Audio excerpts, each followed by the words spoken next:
The sting of my father's hand across my cheek echoed louder than the rain pounding against the tall windows of our brownstone in Philadelphia's Rittenhouse Square. It wasn't just the sharp pain on my skin. It was the cold, absolute certainty in his eyes when he delivered it right there in front of the entire family. "Sign the deed, Lisa," my younger sister Gemma hissed, sliding the thick stack of papers across the polished mahogany table. Her voice dripped with that fake sweetness she always used when she wanted something. "The $20 million property is mine now. You've always been the one who stayed behind. You don't deserve this." I stared at the document, then at her, then at the rest of them, Rhea perched on the edge of the leather sofa like she owned the place, Wilder shifting uncomfortably in the corner, and my father Hudson standing tall, despite the years the illness had taken from him. The air carried the scent of old books and fresh lilies, but underneath it all lingered the sharp tang of greed. I pushed the papers back. "No." The word landed like a stone in still water. Gemma's smile froze. "What did you just say?" I said no. "I'm not signing anything over to you." Hudson's expression darkened. He stepped forward faster than I thought he still could, his hand cracking across my face again, harder this time. My head snapped to the side, the sound ringing in my ears. Everything went still except for the rain. "You are no longer my child," he growled, voice low and final. "You have no other choice, just obey and do as you're told." Rhea gasped softly, but she didn't move. Wilder looked down at his shoes. Gemma leaned back with a satisfied smirk like she'd already won. I touched my cheek, feeling the warmth rise, but I didn't cry. I didn't flinch. I looked straight at Mr. Donovan, our family's longtime attorney, who had been sitting silently in the armchair by the fireplace for the last 20 minutes. His expression was calm, almost bored, until he met my eyes. He leaned forward just enough for his words to carry across the space, quiet but clear. "Do you know who actually—" He let the words hang. The atmosphere shifted. Gemma's smirk faltered. Hudson's shoulders stiffened. Rhea's hand flew to her throat. Wilder finally looked up, eyes wide. Mr. Donovan pulled a single yellowed envelope from his briefcase and placed it on the table with deliberate care. "Owns this property." The quiet that followed felt thick enough to choke on. Gemma laughed once, short, nervous. "This is ridiculous. He's bluffing." But Hudson wasn't laughing. His color drained fast. Rhea reached for his arm, but he shook her off. Mr. Donovan didn't raise his voice. He didn't need to. "The deed isn't Gemma's to take, and it isn't yours to demand, Hudson. It never was." I felt the power tilt the ground shift under their feet, and in that moment, as the rain hammered harder against the glass, I realized they were about to learn something they had spent years pretending wasn't true. If you want to find out exactly what that secret was and how everything exploded from there, hit that subscribe button right now and turn on notifications, because this story is just getting started, and trust me, you don't want to miss what happens next. To understand why I stood there that night refusing to sign, you have to go back 4 years to the day the doctor sat us down in the brownstone's front parlor and said the word none of us wanted to hear: cancer. My father Hudson had always been the one in charge: decisions, money, everything. But the diagnosis changed that fast. Stage 4, the kind that doesn't give you much warning. He looked smaller in the big armchair, staring at the floor, while the oncologist explained timelines and treatments. I remember thinking, this is it. Someone has to step up. That someone ended up being me. I was 28 then, working in finance downtown, good salary, my own apartment a few blocks away. I quit the next week, packed my things, and moved back into the brownstone full-time. The third floor had always been mine anyway, quiet with a view of the square. I turned it into my base. Hudson's bedroom was on the second floor, close enough to hear if he needed anything in the night. The routine started simple and grew into everything. Mornings wake him at 7, help with the first round of pills, pain meds, anti-nausea, the chemo pills that came in blister packs. I learned the exact order so he wouldn't throw up right after swallowing. Afternoons drive him to chemo sessions at Penn Medicine, sit in the waiting room for hours, reading old magazines or answering emails from the family business. Evenings manage the household bills payroll for the part-time nurse when I needed a break, track every expense, because Hudson insisted on seeing the numbers even when his eyes couldn't focus. He hated the weakness, hated that I had to help him to the bathroom, hated that I had to cut his food into small pieces when his hands shook. But he never said thank you. Not once. Instead, he'd snap if the soup was too hot or the room too cold. "You're doing it wrong, Lisa," he'd mutter. "Always have." Gemma was 24 then, fresh out of some design program in Los Angeles. She came home for a weekend after the diagnosis, cried in the kitchen for an hour, then booked a flight back to the coast the next day. "I can't handle seeing him like this," she told me over the phone. "It breaks me." She started posting photos from Malibu beaches, rooftop bars, new handbags. I saw them on her feed while I was folding Hudson's laundry. Rhea, my stepmother, handled it differently. She stayed longer at first, 2 weeks organizing flowers and calling friends to say how devastated she was. Then she decided she needed space to process. Space meant flying to Miami for a month, then Paris, then back to Miami. She'd call once every 10 days or so, always at inconvenient times. "How's your father?" She'd ask, voice light, like she was checking on a distant relative. When I told her about the latest scan results, she'd sigh. "Poor Hudson. Tell him I'm thinking of him." Then she'd mention how expensive the flights were, hinting that the family account should cover it. I paid without arguing. It was easier. Wilder was the youngest, 20 at the time, away at college in Boston. He came home for breaks, stayed a few days, played video games in the basement, then left again. "School's intense," he'd say. "I can't miss too much." He texted me updates, sometimes photos of parties' new sneakers, but never asked how Hudson was doing beyond a quick, "How's Dad?" I answered honestly. He usually changed the subject. Meanwhile, the brownstone kept running because I made it run.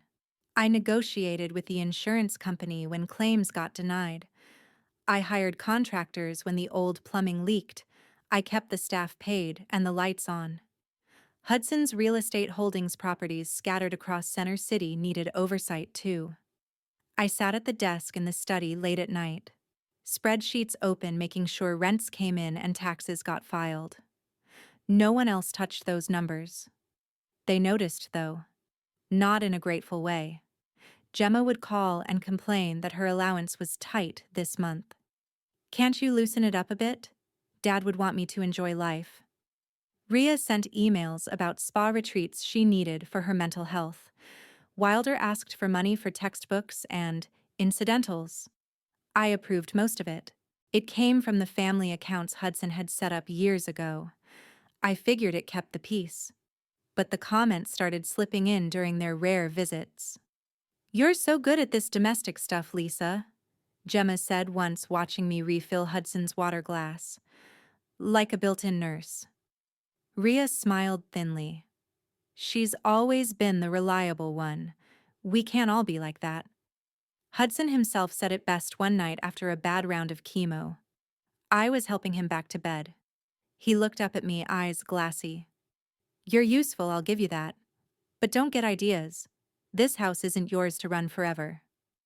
I swallowed the hurt and kept going. Because someone had to. 4 years passed like that, slow grinding, one appointment at a time. Hudson got thinner. The treatment stopped working. The doctors shifted to palliative care. I stayed. Gemma kept traveling. Rhea kept processing. Wilder kept studying. And I kept wondering how long I could keep holding everything together before it all fell apart. A few weeks after we laid Hudson to rest in the family plot outside the city, the brownstone filled up again. Not for mourning this time, for business. I had arranged the reading of the will in the formal dining room on the first floor. Long table, heavy drapes, the chandelier casting sharp light on the polished wood. Mr. Donovan arrived early, briefcase in hand, expression as neutral as ever. The others came in waves, Gemma first, heels clicking on the hardwood, carrying a designer tote, like she was heading to a lunch meeting. Rhea followed, sunglasses still on, indoors, trailing a faint cloud of expensive perfume. Wilder showed up, last, hoodie. Zipped high, eyes red-rimmed but avoiding mine. We sat around the table without small talk. No one asked how I was holding up. No one mentioned the empty chair at the head where Hudson used to sit. Mr. Donovan cleared his throat and opened the folder. Hudson Thompson's last will and testament, executed 6 months ago. Most assets pass through the family trust, but the primary residence, this brownstone, and its associated holdings are addressed separately. He read the standard parts: first, bequests to charities Hudson had supported quietly, small gifts to longtime staff. Then, he got to the real estate. The Rittenhouse Square property, appraised at $20 million, is to be held in trust until full transfer conditions are met. The trustee, myself, has discretion, but the intent is clear: equal consideration among the children, subject to the trust's original terms from Hudson's first marriage. Gemma leaned forward, manicured nails tapping the table. Equal, come on. Dad always said this house was the crown jewel. It should go to the one who can actually handle it. Not someone who just stayed home. Rhea removed her sunglasses, eyes sharp. Hudson talked to me about this. He wanted the property managed properly. Gemma has the vision for it: renovations, maybe turn part into luxury rentals. It's a business decision. Wilder nodded slowly. Yeah, and we all know the upkeep on this place is insane. Property taxes alone are brutal. If it's split 3 ways, none of us can keep it. Better to sell and divide the cash. I sat still, listening. The numbers they threw around weren't new to me. I had run the books for years. 20 million was the current market value. Yes, but the trust had layers they didn't seem to understand. Gemma turned to me directly. Look, Lisa, you've done your part. But let's be real. You don't have the lifestyle for a place like this. No connections in real estate development. No social circle that matters here in Philly. Sign it over to me and I'll make sure you get a fair cut. A monthly payout, whatever you need to live comfortably. Rhea chimed in smoothly. It's what your father would have wanted. He always worried about you being isolated. This way, you can start fresh, somewhere smaller. Wilder added, quieter. We could use the money now. Debts from school investments. It's practical. Mr. Donovan watched us, expression unchanged. He hadn't finished reading yet, but they were already negotiating like the ink was dry. I felt the familiar weight settle in my chest, the same one that had been there every time they asked for more, while I handled the hard parts. But this was different. This was them circling the one thing Hudson had left that still felt like home. Gemma pushed the draft agreement toward me, the one her lawyer had prepared overnight. Just initial here. We can close this today. No need to drag it out. Rhea smiled encouragingly. Family first, Lisa. We're all in this together. Wilder glanced at me, then away. It's not personal. I looked at each of them. Gemma's expectant stare. Rhea's calculated calm. Wilder's awkward avoidance. The space felt smaller, the air thicker with unspoken calculations. Mr. Donovan finally spoke again, tone even. Before any decisions are made, there are clauses in the trust that must be reviewed. The original document from Hudson's first wife set specific conditions on this property. Gemma waved a hand. Details. We can sort that later. The point is, Lisa shouldn't be the one deciding. I didn't answer right away. I just sat there, letting their words hang. They had no idea how much they were about to lose. The conversation moved upstairs to the library on the second floor. Right after Mr. Donovan mentioned the trust conditions, the space was smaller, bookshelves lining every wall, a single large desk in the center where Hudson used to work. We gathered around it like we were about to close a deal. Gemma placed the deed transfer papers in front of me with deliberate slowness, her fingers lingering on the edge. This is straightforward, Lisa. One signature and we're done. You walk away with enough to start over. I take responsibility for the house. Her tone was honeyed, the kind she used on clients or dates, smooth, convincing, utterly false. Rhea stood beside her, arms crossed, nodding as if this were the most reasonable thing in the world. Wilder hovered near the window, hands in his pockets, silent but watching. My father sat at the head of the desk, breathing heavier than usual. The weeks since the funeral had left him thinner, but the anger in his eyes remained sharp. I looked at the papers. The lines were blank where my name would go. I'm not signing. Gemma's smile tightened. Don't make this difficult. We've all discussed it. The house needs someone who can keep it in the family legacy. You're not equipped for that. Rhea stepped closer. Lisa, honey, think about your future. This place is too big for one person. Too expensive. Let Gemma handle it. She's got the energy, the connections. Wilder finally spoke up, voice low. It's not fair for you to hold it all. We deserve our share too. My father slammed his palm on the desk. The sound cracked through the space. Enough talking. Sign it, Lisa. Now. I met his gaze. No, Dad. This house was Mom's. The trust says so. I'm not giving it away. His face flushed red. He pushed himself up, chair scraping back.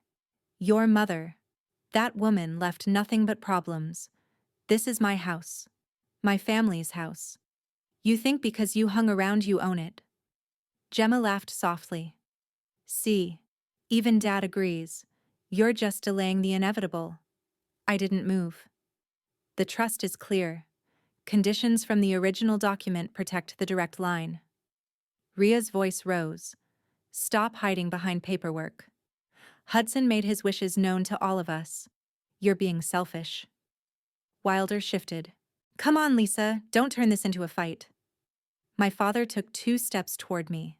His hand came up, fast, open palm connecting with my cheek in a sharp crack that echoed off the books. My head jerked sideways. The pain bloomed, instant and hot, but worse was the humiliation burning inside. You ungrateful child! His snarled voice, shaking with rage.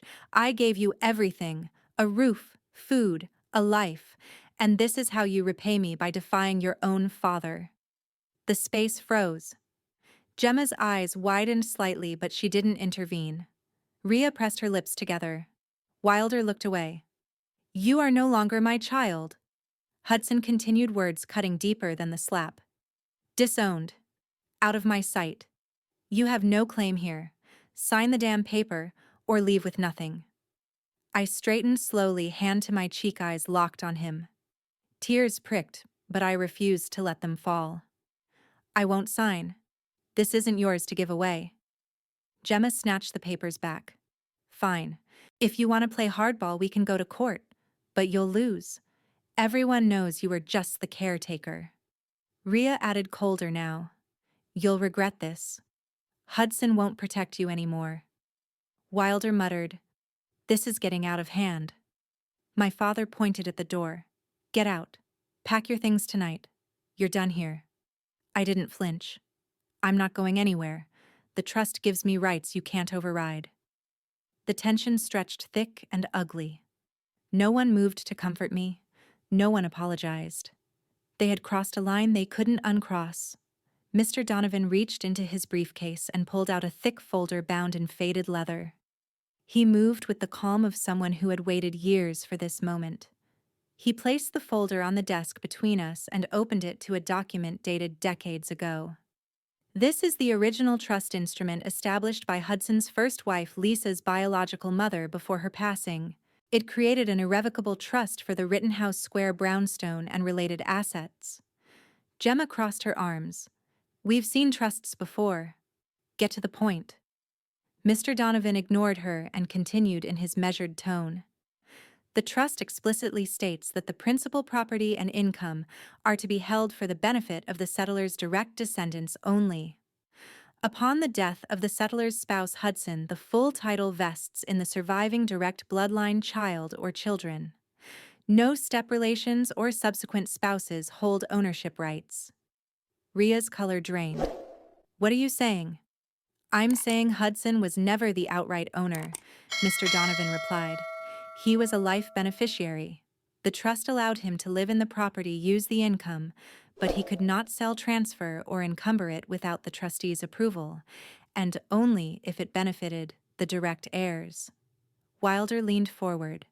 Direct heirs meaning Lisa, Mr. Donovan said simply. As the only child from the first marriage, she became the vested beneficiary on her 21st birthday. Hudson's will could not override that. The deed has been in her name legally and irrevocably since then. The transfer you attempted today is void. The words landed like a physical blow. Gemma's mouth opened, then closed. She stared at the document as if it might disappear if she blinked. My father Hudson gripped the edge of the desk so hard his knuckles turned white. That's impossible. I built this family's wealth. I paid every bill. You managed it, Mr. Donovan corrected gently. Under the trust's terms, your late wife set it up precisely to protect her daughter from exactly this kind of claim. She knew the risks of remarriage and wanted the asset ring-fenced. Ria let out a sharp, disbelieving laugh that turned into a choke. This is a trick. Some forgery. Hudson would never have kept this from us. Hudson looked at me, then really looked for the first time in years. His eyes were wide, confused, almost frightened. Lisa, you knew. I shook my head slowly. Not the full details. Dad told me the house was safe, that Mom had made sure.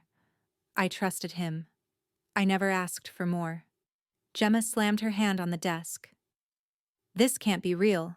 She's lying, or you're lying, Donovan. Where's the proof?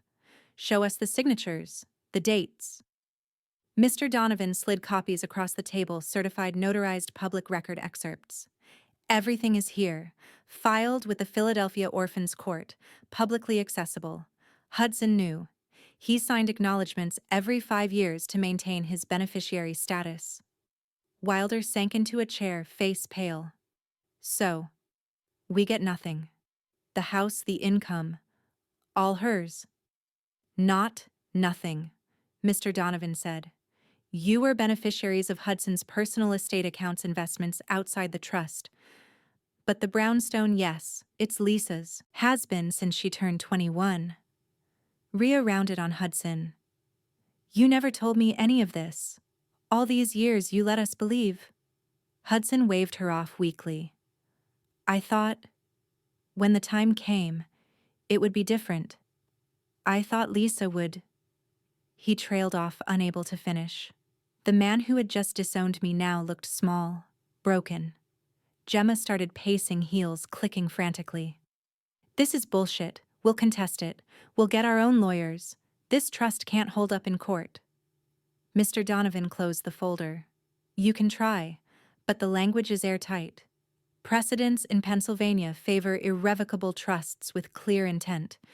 It would take years and hundreds of thousands in fees, and during that time access to the property remains with the legal owner. Panic rippled through them visibly. Ria clutched her necklace, breathing fast.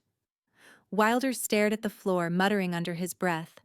Gemma stopped pacing and turned to me, eyes blazing with something close to hatred. You planned this, she hissed. All those years playing the dutiful daughter. You waited for this. I met her gaze steadily. I waited for Dad to get better. I waited to keep the family together. I never waited for revenge. Hudson tried to stand again but wobbled. Ria caught his arm, but he pushed her away. Lisa, we can talk. Family talks things out. The plea in his voice was new, desperate, but the damage was done. The space dissolved into chaos, accusations, flying voices, overlapping chairs scraping as people stood and sat again. Gemma grabbed her phone, already dialing someone. Ria whispered furiously to Wilder. Hudson slumped back, staring at the trust document like it had betrayed him personally, And I stood there, cheeks still throbbing from earlier, watching the illusion they had built crumble around them. The quiet after Mr. Donovan finished speaking lasted only seconds before Gemma exploded. "This is a complete fabrication." "Ha!" she shouted, voice cracking on the last word. She jabbed a finger at the folder like it had personally insulted her. "You think you can just pull out some old papers and steal everything? This is fraud." She spun toward Mr. Donovan. "You're in on it with her, aren't you? How much did she pay you to lie like this?" Mr. Donovan remained seated, unmoved. "The documents are authentic. You can verify them yourself with any independent counsel." Gemma laughed, a bitter, high-pitched sound that bounced off the bookshelves. "Independent counsel will bury you in court. This trust nonsense won't hold. We'll prove undue influence or something." Dad was sick. He couldn't have understood what he was signing. Wilder hadn't moved from his chair. His expression had gone blank, eyes fixed on a spot on the rug. He opened his mouth once, closed it again. No words came out. His hands rested limp in his lap. Rhea dropped to her knees beside Hudson's chair. She took his hand, pressing it to her cheek. "Hudson, darling, tell them this isn't right. Tell Lisa she can't do this to us. We're family. We need you to speak up." Hudson tried. His lips parted, but only a ragged breath escaped. His shoulders slumped further. The fire from minutes ago had vanished. Now he looked like a man seeing his world collapse in slow motion. Rhea turned to me, tears streaming. "Lisa, please, think of your father. He's suffered enough. Don't take his home away. Don't make him end his days in some sterile apartment. Have mercy. We're begging you." Gemma stopped pacing and joined in, voice rising. "Mercy. After all the years she pretended to care. This is revenge. Pure, cold revenge." I stayed standing by the desk, arms at my sides. Their voices swirled accusations, pleas, but I felt strangely detached. The cheek still ached faintly, a reminder of what came before, but it no longer burned the same way. "Revenge," I said quietly. "I didn't ask for any of this. I didn't forge documents. I didn't hide the truth. Dad knew. He chose not to tell you." Gemma lunged forward, stopping inches from me. "You think you're so innocent, sitting here like a saint while we all believed the house was ours to share. You let us dream, you let us plan, and now you drop this bomb." Wilder finally spoke, voice barely above a whisper. I didn't know. I thought we were all going to be okay." His words hung there, small and broken. He looked at me, then really looked, and the shock in his eyes was raw. No anger, just stunned realization. Rhea sobbed openly now. "Lisa, sweetheart, I'm sorry for everything, for not being there more, for leaving you with the burden. But please, don't cut us off completely. We can make this right. We can share. We can share." I interrupted, voice steady. "The trust doesn't allow sharing outside the direct line. That's the point. Mom made sure of it." Gemma threw her hands up. "Your mother, always your mother. She hated us from the grave." Hudson made a weak sound, half groan, half attempt at speech, but nothing coherent came. Rhea stroked his arm frantically. "See what you've done? He's breaking. This is killing him." I looked at each of them in turn.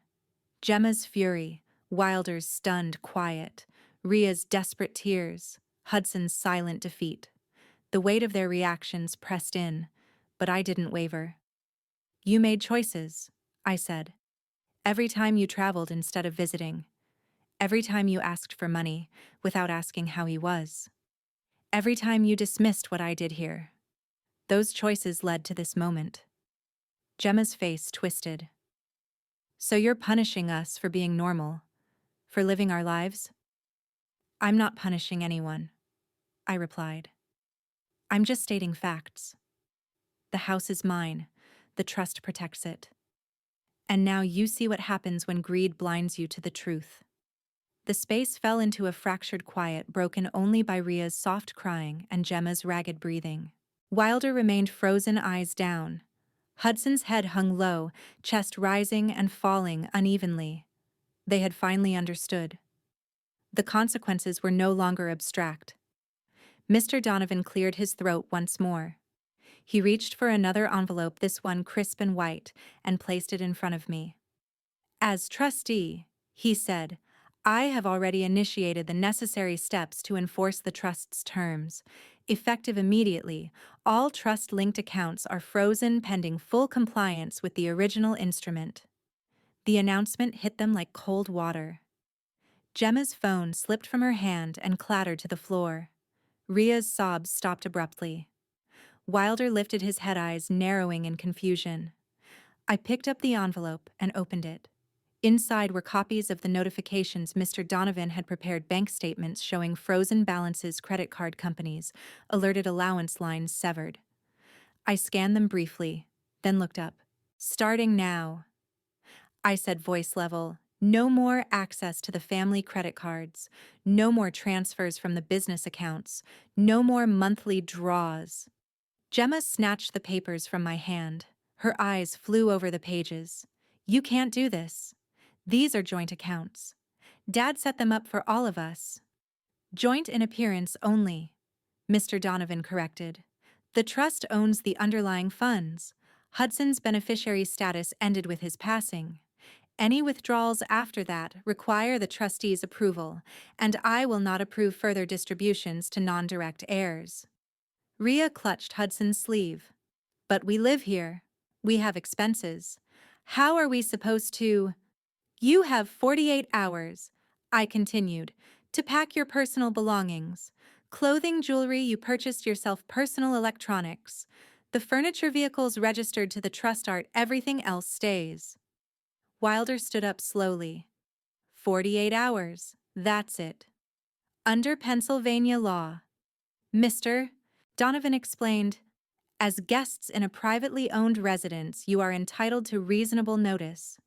I've prepared a formal eviction notice 30 days from today for any who refuse to leave voluntarily. But I'm asking for cooperation. 48 hours to gather what truly belongs to you.